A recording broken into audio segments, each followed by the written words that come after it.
ফিলিস্তিনে ইসরায়েলের গণহত্যার প্রতিবাদে এবং ফিলিস্তিনি জনগণের প্রতি সংহতি জানিয়ে পাবনায় বিক্ষোভ মিছিল ও প্রতিবাদ সমাবেশ করেছে জেলা ছাত্রদল ও তার অঙ্গ সহযোগী সংগঠন। মঙ্গলবার দুপুরে জেলা ছাত্রদল ও তার অঙ্গ সহযোগী সংগঠনের আয়োজনে এই বিক্ষোভ মিছিল ও প্রতিবাদ সমাবেশ অনুষ্ঠিত হয়। মিছিলটি এডওয়ার্ড কলেজ ক্যাম্পাস থেকে বের হয়ে শহরের প্রধান প্রধান সড়ক পদক্ষেপ করে শহীদ চত্বরে এসে শেষ হয়। অনুষ্ঠিত হয় প্রতিবাদ সমাবেশে বক্তারা বলেন, ফিলিস্তিনের ইসরায়েলের বর্বর গণহত্যা নিশ্চুপ সারা বিশ্ব। সাধারণ ফিলিস্তিনিদের উপর এই অমানবিক নির্যাতন মেনে নেবেন না মুসলিম বিশ্ব। ইসরায়েলের সব ধরনের পণ্য বর্জনের ডাক দেওয়া হয় এবং আন্তর্জাতিক আদালতে ইসরায়েলের গণহত্যার বিচার দাবি করেন বক্তারা।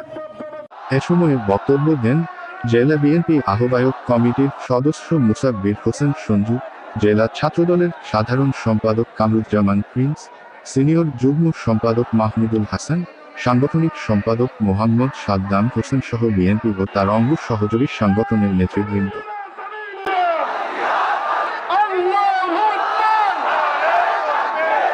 নির্দিষ্টকালের ব্যানার টানিয়ে শহীদদের অবমাননা করে লড়াই করো।